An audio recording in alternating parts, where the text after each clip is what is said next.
prices way down. The fifth pillar of my plan is to make the Trump tax cuts permanent. They are massive tax cuts, biggest ever, permanent. And to cut taxes even more, and we will have no tax on tips, something which they copied 4 weeks after I said it. She got up and said, no tax on tips. I said, I just said that. She is actually copying a lot of my plan. In fact, we're going to send her a magazine sometime in the next week. And especially on that. But we also know she doesn't mean it. She's going to stick with what her whole life has been about. And also, no tax on Social Security benefits. People on Social Security have been wiped out by inflation, and now on top of it, we tax their benefits. We're not going to tax their benefits. We have so many different ways of making so much money in this country. The potential is so incredible. We're not going to take it away from people on Social Security. We're not going to do that. We're going to save Social Security. She's going to destroy Social Security. Under the Trump administration, we proved that targeted tax cuts do not increase the deficit.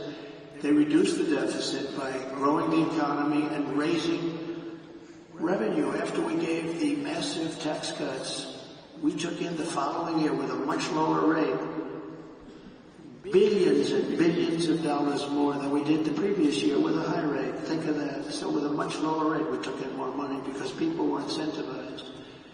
Corporate tax revenues are 31% higher today than before my tax law was signed. With all of those cuts, 31% higher. To further support the revival of American manufacturing, my plan calls for expanded R&D tax credits, 100% bonus depreciation, expensing for new manufacturing investments, and a reduction in the corporate tax rate from 21% to 15% solely for companies that make their product in America.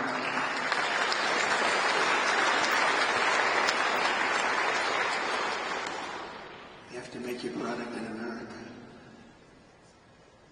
If you outsource, offshore, or replace American workers, you're not eligible for any of these benefits. In fact, you will pay a very substantial tariff when a product comes in from another country and it's made in another country and comes in. There'll be a big tariff on that product because we want to make our goods in America. And most of them we can. My message is simple. Make your product here in America, and only in America. We are not going to be taken advantage of anymore.